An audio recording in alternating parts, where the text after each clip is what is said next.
Yan ang perting mingawa sa balay. Gamahay manuon kung ako ang gikulata. Ako ang gikulata nga.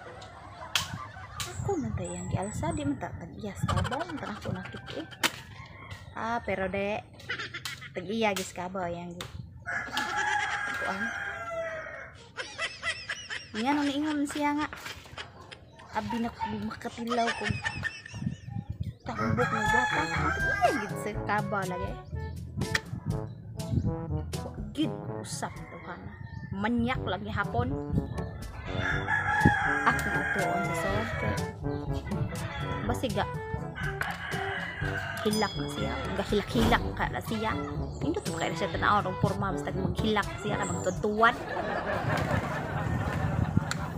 tagsaray manyak na maghilak-hilak di bagay niya kaya gumauliis kung kalagot dalagot di kumayaw yung ambot lang kaya nang naghilom-hilom na siya dahil sugit so niya kay day bunal sakto ka na ibunan niya ay skita ay akong sudlon be skita ng bunala day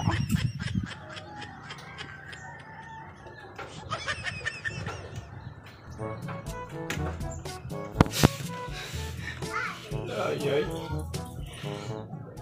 sakpan nung ko umbis niya kabaw rin tuyo na ko ang tiglagwig sa kabaw ang takiya sabi niya kung maong lawas ng grabe kisiksi tag-aspet buhok nagtalikod mo sa good magtuo ka kung atong sawan tas kubot ko sa kong mga tuhod ay gibunal-bunalan huwag bang uli ayaw kumagdakong yun yung makabunong yun sakita gini iyag nakita agad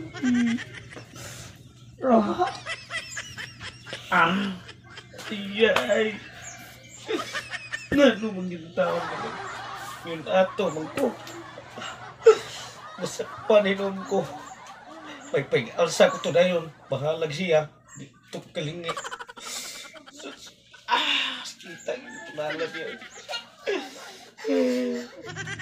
tuwad gidi ay karon ka lang mahuman sa diron akong kasuko ron kay maupay na up na kuanan ako dito sa may kanang atong kalibunan nasakpan pa nako unsay iyang plano dito mapud galumlum diri sa balay na katuwad-tuwad siya mahuman lagi gini ron bantay lang ka nagunsa mo ha Arode ka dere. Ay, daon ni ka dere. Kahilom-hilom ra ka dere. Nagdahon ko buhay tao ang balay. Ang kudiri uli ko kay nasakpan na ka. ito si kita yung bunalan.